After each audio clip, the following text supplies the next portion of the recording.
Bisagin na mo sa kabiyuda na nanay, umingon siya, Father! Father! Buwat ako.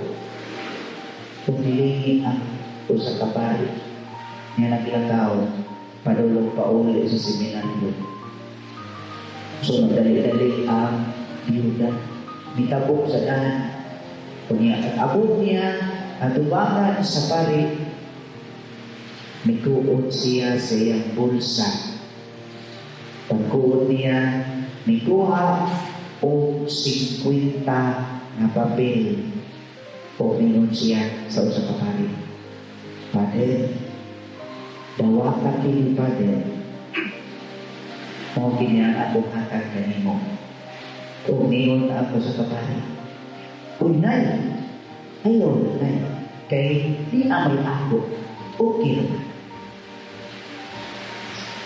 Ingon ako sa kabiyuda, Father, kinahanglan imo yun ng dawaton kay ako ka ng kinasing-kasing nga ihalad ngadto sa Ginoo. Bisan yutay lang ka na, aban, maugay ka na ang ako ang gusto ng mga hatag diha kanino. Mga isuon na uhaw ang pari. Uliang idaw ang 50 pesos. Naman sa misa kasi manawag ko. Anda na kong dalagdag ng mamati asa kang gabi na. Kita mga isuon sa atong Ebanghelyo, nag-isip kabangin sa generosity o pagka maghihatagod. Kung atong balikon ang giingon sa mga nahiskutan kabahin, no?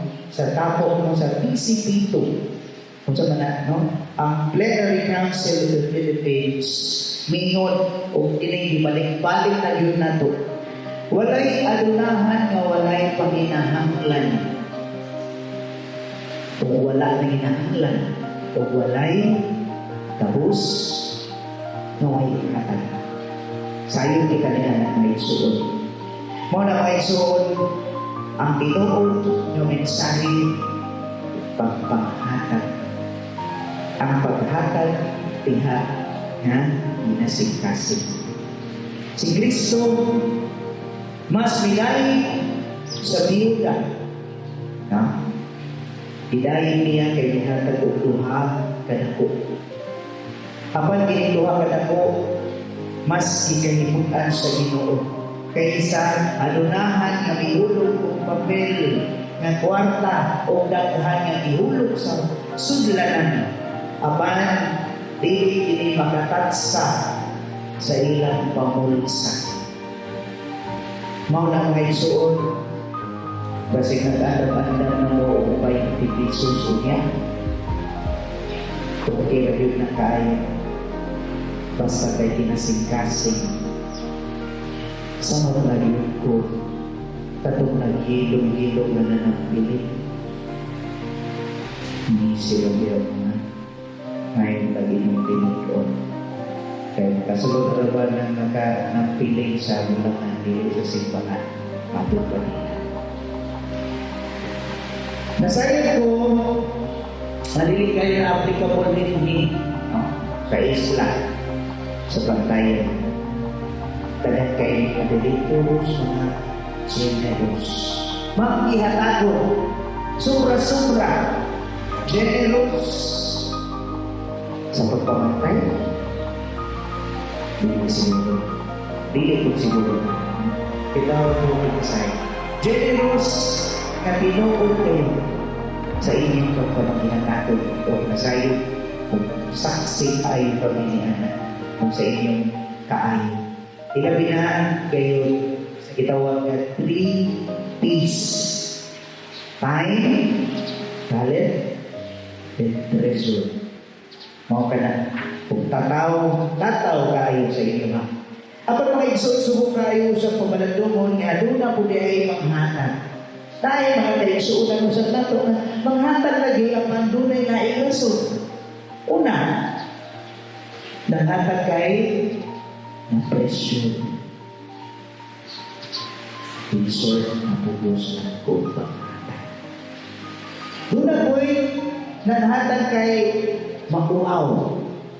Kay basinyag ng imparis ko po kahatag. Kung naasay uban ka manghatag aron makilhan, lain o tumong. Kung mas law pa ni aron, makakuha og balos.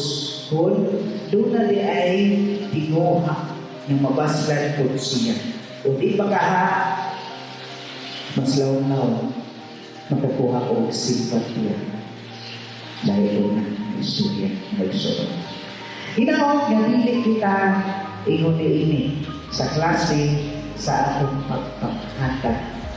Kaya kung tinood kita ng hatag, kinahanglan kayo ng sincero, kinasing-kasing, kinatibukan, huwag halong bola. Kana ba yun? Sa mag-isog-isog usahin. Lagi na kanagipin kayo pa. Mag-challenge kita. Ngawa na yung tuang. Yan na maging muluulit mo. Usahay, magduwa na yung unang sa magiging. Apan mga igsoon, ang tinuod nga value sa pagpapanghatag kung ang generosity is not measured by the amount given. Mga nag-iisod, dili sa atong ipag-ibig. Kaya kung ako kini, kung tagaan na itong valor, ang atong pagpapanghatag, kung naagin tayo measurement ni Ana, di mabahi mo, walay manghatag kayo mo yung awa, magagawin ako, manghatag na yung ko. So, ang tanan naka-excuse, walay manghatag. Kaya may man na ito-ito naman yung ako. So, maning kamot sa gagin mo. So, mga kaigsuon, atong inumduman, na ang tanan makahimo ni ini o maka-afford na makahimo sa paghatag.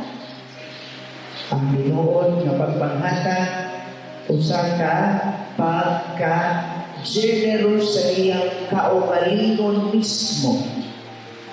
Wala nagpasabot nga manghatag kita pinaagi lang sa wahanti, pilaagi lang sa kwarta, o mga inaanang na pamaagi. Kinahanglan ang Ginoo ay kapagpanghatag, adunay pagsakripisyo gikan sa matag usa. Atong ginuduman mga igsuon. Ingon si Gabino sa iyang libro entitled Prince of Conscience nga mas dakuhan na kaayo ang mga dato ng mga Pinoy ni samot na dato. Ano man? Kabalong mo subat niya. Mas nanikamot sila, no? Kaya ilahang go maunay ilang ipakahimong God. Maunay focus nila. To the point nga ilan na tamakan ang naa sa ubos. Bahala ko lahat ng kinaot sa mga. And that is the sad reality. Kalisod anak ang ngayon. And we hope nga itangkanan pamong mga adunahan na di alin makarealize utak ni anak. No? Hindi man nagapasabot na adunahan ka o sa nakakadaotan. Apat tanaw na to, base na ang kita dinang kapita. Base ba yan? So, ang adunahan, isabot ka adunahan. Ang kabos, nisabot ka un. Luwi kayo kay suot. Si Ken Wilson, ningon kini tawag ko sa spiritual talent of giving money as generosity gift. Ang gasa sa pagka-manggihatagon. So, ganito ito pagkaatay na ng gasa, no? Kaya dito, maghatag kita. Sinundong ko sa seminaryo ng Minasir, kanon ay Archbishop Jose, kapit na ako Archbishop na mumot. Nasantos at diapo. Nga, sakat Inanak kayo investor. Halang panghatag, kung may mga yung kanya, hatag ihatag. Di sa wala kasa, iyang pectoral cross, panghiyon, ihatag, ihapon. Wala na iyang mahatag. Di sa pusa, ihatag. Giving without thinking.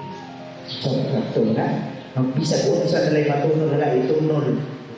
So, how do we give? Kung sa nato pagklase ng pagpanghatag na pinuoray, maugin ni Gabino sa iyang libro nga kinahanglan na ay pamaagi kay nagkakabang klase sa pagpanghatag.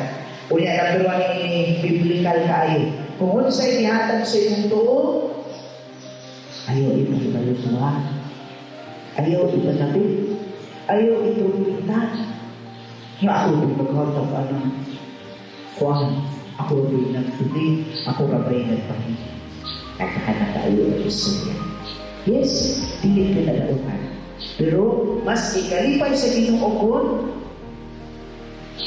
hilo.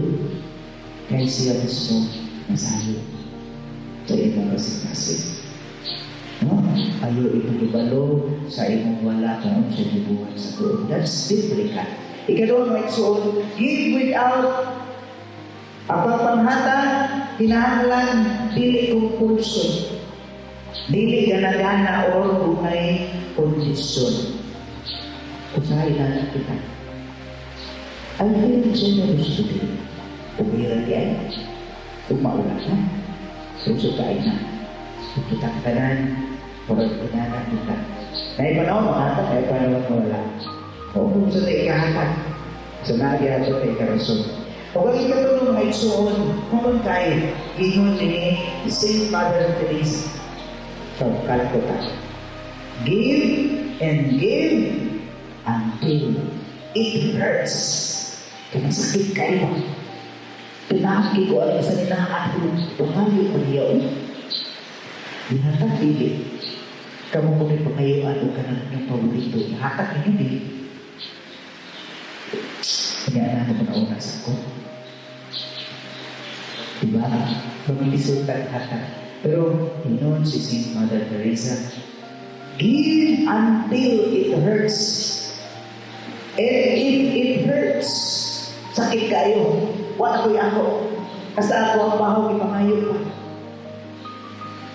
And if it hurts, continue giving. Until it hurts no more. Kaya maanad naman ka sa pagpanghatag.